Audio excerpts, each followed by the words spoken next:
వినుకొండలో YCP కార్యకర్త రషీద్ హత్యకు కారకులెవరు, నేపథ్యం ఏంటి? దీని మీద ఎవరి అభిప్రాయాలు వాడు ఉండొచ్చు. రషీద్, జిలానీ అని వాళ్ళిద్దరి మధ్య వివాదంలోనే జరిగింది, దీంతో మాకేం సంబంధం లేదని తెలుగుదేశం వాడు లేకపోతే ఇతరులు అనొచ్చు. అది దర్యాప్తులో విచారణలో తేలాలి. పోలీసులు అయితే ఇప్పటికే ప్రకటించేశారు. పార్టీ అధ్యక్షుడిగా జగన్ అక్కడికి వెళ్ళటము, పరామర్శించటము, ఆ సందర్భంగా ఏం మాట్లాడారు అన్న దాంట్లో కూడా రకరకాల కోణాలు ఉన్నా కానీ అవన్నీ సహజంగా రాజకీయ పార్టీలు చేస్తాయి.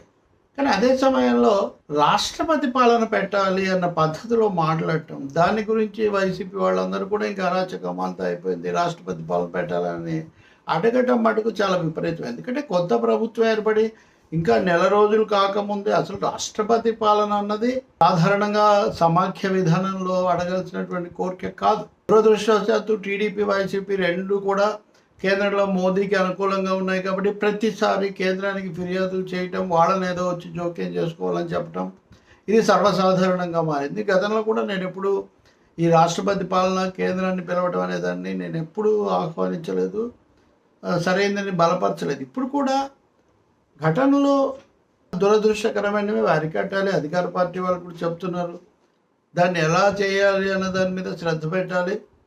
అలాగే పోలీసులు మరింత కట్టుదిట్టంగా వ్యవహరించాలి. అంతేగాని రాష్ట్రపతి పాలన పెట్టాలి, నెల రోజులకే రాష్ట్రపతి పాలన అంటే ప్రజల తీర్పునది పరిహాసించటమే. ఇతరత్ర రాజకీయంగా ఏదన్నా మాట్లాడవచ్చు, ఎవరి వ్యూహ ప్రతి వ్యూహాలు వాళ్ళు చేయొచ్చు. అలాగే ఇప్పుడు బాగా అలవాటు అయిపోయింది కాబట్టి రెండు పార్టీల మధ్య అసహనం తాండవిస్తుంది కాబట్టి తీవ్రంగా ఆరోపణలు చేసుకుంటారు. జరిగిన ఘటన దురదృష్టకరము, దుర్మార్గం. హత్యలు ఎప్పుడు సమర్థనీయం కాదు. కానీ కేంద్రం వచ్చేదో చేస్తుందంటాము. అసలు ఒక ప్రజల తీర్పును, ఒక పెద్ద తీర్పు అది, పైగా 160కి పైన స్థానాలు వచ్చిన ఒక ప్రభుత్వాన్ని అంతా తేలిగ్గా కొన్ని ఘటనలతోనే, కొన్ని దారుణ ఘటనలు కావచ్చు, దాన్ని తొలగించేసి రాష్ట్రపతి పాలన వాళ్ళని అడగటం అన్నది అది ప్రజాస్వామికవాదులు కానీ అలాగే రాష్ట్రాల రాజ్యాంగ హక్కులు బలపరిచేవాళ్ళు కానీ ఎవ్వరూ సమర్థించరు. జగన్ మీద విషయంలో కూడా ప్రభుత్వాన్ని రద్దు చేయాలన్నప్పుడు సమర్థించలేదు. ఇప్పుడు ఇంకా అది అప్పుడన్నా కొన్ని 2-3 ఏళ్ల తర్వాత, ఇప్పుడు మరి మొదటినే అనటం అన్నది మరి ఇంత అవాస్తవికంగా ఎందుకు మాట్లాడుతున్నారు ఆయన? దానివల్ల వేడి పెంచాలనుకున్నారా? వైసీపీ అభిమానులు, మద్దతుదారులు చాలా నిన్న ఒక్క దెబ్బతో అంతా మార్చేశారు దృశ్యాన్ని, కార్యకర్తలకు ఏది స్థైర్యం నింపారు. అవన్నీ చేసి ఉండొచ్చు, చేయొచ్చు కూడా. ఒక పార్టీ అధినేతగా అది ఆయన బాధ్యత. కానీ అదే సమయంలో ఒక మాజీ ముఖ్యమంత్రిగా రాజ్యాంగ కోణాలు, రాష్ట్రాల హక్కుల గురించి కూడా ఆలోచించాల్సిన అవసరం ఉంది. టీడీపీ మీద లేదా టీడీపీ దాడుల మీద వ్యతిరేకత అనేది రాష్ట్రాల హక్కుల మీద దాడిగా మారకూడదు. పైగా ఇక్కడ ఇది తర్క విరుద్ధం కూడా. ఎందుకంటే కేంద్రంలో ఉన్నది ఎన్డీఏనే, రాష్ట్రంలో ఉన్నది కూడా ఎన్డీఏనే. వీళ్ళు బలపరుస్తున్నారు. కేంద్రంలో కూడా తెలుగుదేశం పార్టీ ఉంది, రాష్ట్రంలో కూడా బీజేపీ ఉంది.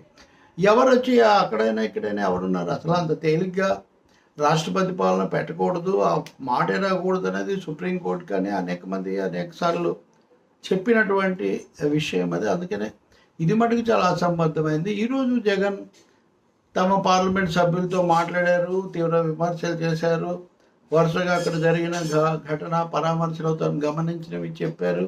వాటన్నిటి చక్కదిద్దడానికి, శాంతి భద్రతలు మళ్ళీ పునరుద్ధరించడానికి రాష్ట్ర ప్రభుత్వం, పోలీసులు పూర్తి చర్యలు తీసుకోవాలి. నిన్న తెలుగుదేశం నాయకులు ఎదురుదాడి కూడా చేశారు, అది కూడా చేస్తారు ఎట్లాగో. కానీ శాంతిని కాపాడడం అన్నది మటుకు చాలా ముఖ్యమైన అంశంగా చూడాల్సి ఉంటుంది.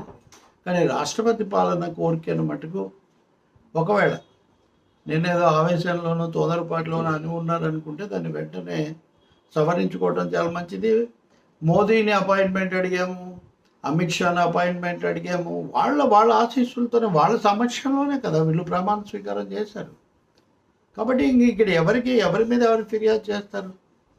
లేదంటే వైసీపీకి, బీజేపీకి లేదా మోదీకితో తనకున్న సంబంధం ఆయన అవకాశం ఇస్తారనే ఆలోచన జగన్కుంటే ఉండొచ్చాము. నేనైతే అంత తేలిగ్గా జరుగుతుంది అదే అని అనుకోవట్లేదు. ఢిల్లీలో వెళ్ళి నిరసన తెలుపుతామన్నారు, అది ప్రజాస్వామిక హక్కు. అక్కడ అనుమతులు అవన్నీ ఎలా ఉంటాయి, వీళ్ళు ఎప్పుడు వెళ్తారు? ఒకటైతే నిజం, టీడీపీ వైసీపీ మధ్యలో బీజేపీ రాజకీయం చేయాలనుకుంటున్నది కూడా నిజం. రాష్ట్రానికి ఏమి చేసిన దానికంటే తన సొంత ప్రయోజనాలు కాపాడుకోవటం, దక్షిణాదిన పుంజుకోవటం బీజేపీ వ్యూహంగా ఉంది. అందుకనే ఈ రాష్ట్రపతి పాలన కోరికను మటుకు బలపరిచే అవకాశం అసలు ఆ ప్రసక్తి ఉండకూడదు. రాష్ట్రపతి పాలన ఎవరు అంత తేలిగ్గా కోరకూడదు. తేలిగ్గా కాదు, చాలా ఘటనలు జరిగాయంటే గతంలో కూడా చాలా ఘటనలు జరిగాయి వరుసగా చెప్పాలంటే.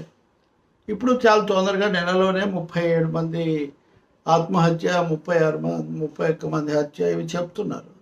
దురదృష్టకరం. అలాంటి వద్దు అని అధికార పార్టీ నాయకులు కూడా కనీసం అధికారికంగా అయినా చెప్తున్నారు. నిజంగానే దాన్ని అమలు చేసి ఒక ప్రశాంతత, ఈ పరస్పర కక్షలు దాడుల వాతావరణం మారాలి అని మనం కోరుకోవాలి. అందుకు భిన్నంగా వ్యవహరించే వాళ్ళు నువ్వు సరికాదని చెప్పాలి. కేంద్ర జోక్యం కాకుండా రాష్ట్రంలో ఉన్న తెలుగుదేశం, జనసేన, బీజేపీ కూటమి సరైన చర్యలు తీసుకొని ప్రశాంతతను పునరుద్ధరించాలని కూడా కోరాలి, చెప్పాలి.